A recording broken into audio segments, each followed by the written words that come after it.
Hello, my name is Michael Ramage. I'm the director of the Cyber Education Research Center here at Murray State University, and welcome back to 10 at 10. 10 at 10 is brought to you through a partnership between Murray State University, Sprocket, West Kentucky, and KY Innovation. Welcome back to episode 270 of 10 at 10. We are looking at the news of the last few days and seeing what it is that we can learn about how to keep ourselves, our companies, our families a little safer in cyberspace. So let's just dig into it and start looking. And I tell you, the first one, I really included because this is what we talked about last week. Iran-backed hackers claim that they have attacked the medtech firm Stryker and basically erased data from more than 200,000 system servers and mobile devices. In their Ireland office, which is their largest location outside of the U.S., they had to send home a bunch of employees because of this ongoing issue. The reason I bring it up is there's a lot of attacks. There's attacks on banks. There's attacks on hospitals. There's attacks on organizations every day. The reason I bring this up is because we talked about this exact thing happening last week on 10 at 10. There is a risk that we have from Iran or Iranian-backed groups that are hacktivist groups, that are nation states that are supporting Iran and wanting to attack U.S. interests because of that, or just hacker groups in general that want to exploit the chaos to try to attack and make some money. We have to be careful of it, and this is just one of those examples of the importance of us being careful of what's going to happen or what could happen if we don't keep our proper security posture. And what I mean by that is that I don't recommend that we take a side on social media on any issue, frankly, whether it's what's going on in Iran or in Israel or, I don't care, in Illinois. I don't want to take a side on anything that might provoke someone to want to target me or my organization because of it. So that's the first story.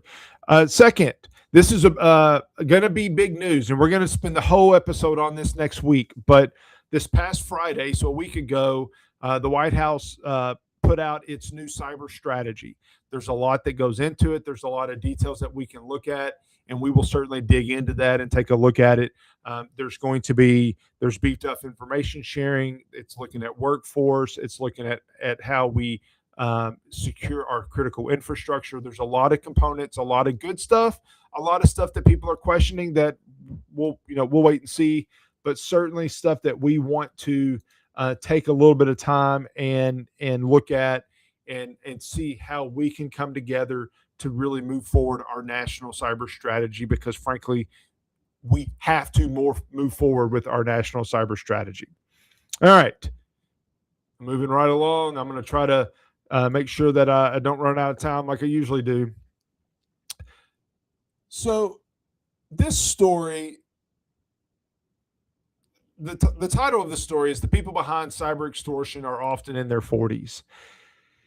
And what I really think about this, or the reason I really want to talk about this, is that we have this stereotype of this 20-something, maybe even a teenager, living in their parents' basement that are attacking us, and that's what they're doing. Well, this is showing something that's a little bit different. The Security Navigator 2026 report from Orange Cyber Defense talks about some of the different components. Now, what's important is to note that we're not talking about these are not all Americans, not all American hackers, not people even living in America, but we're talking about this. Oops, let me go back. We're talking about this in the regards of this, the age breakdown.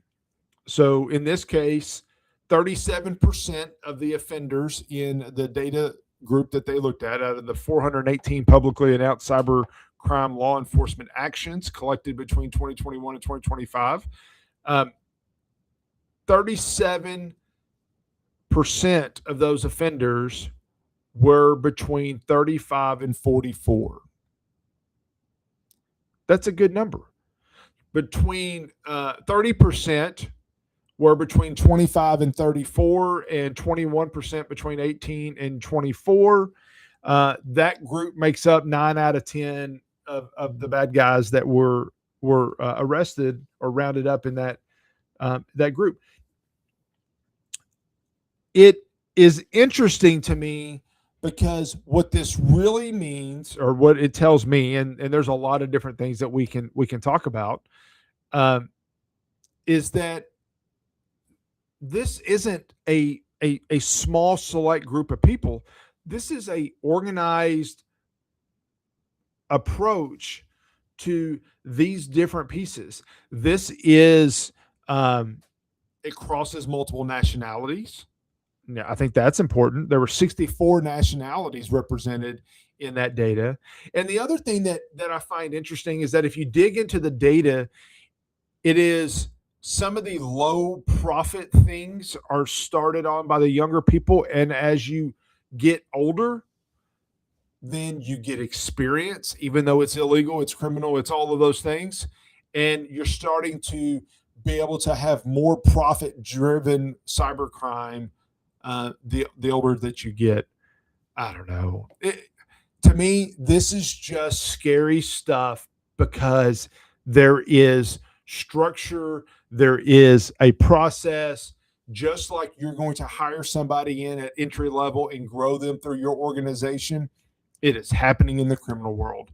It is happening in those that are attacking our businesses and organizations. And so we have to understand that we can't just stop one person.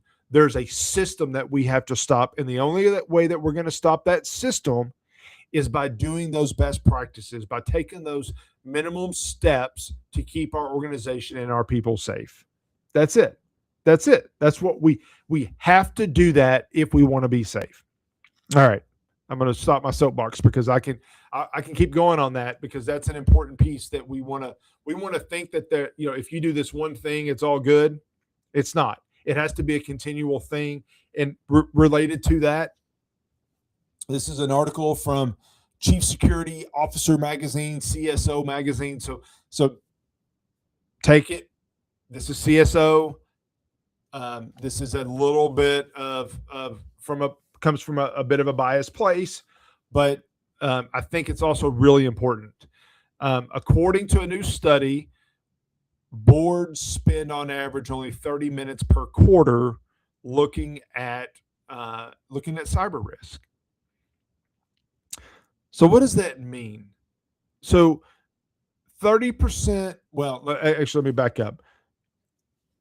I just got done saying that cybersecurity has to be an ongoing discussion, something that we're going to continue talking about.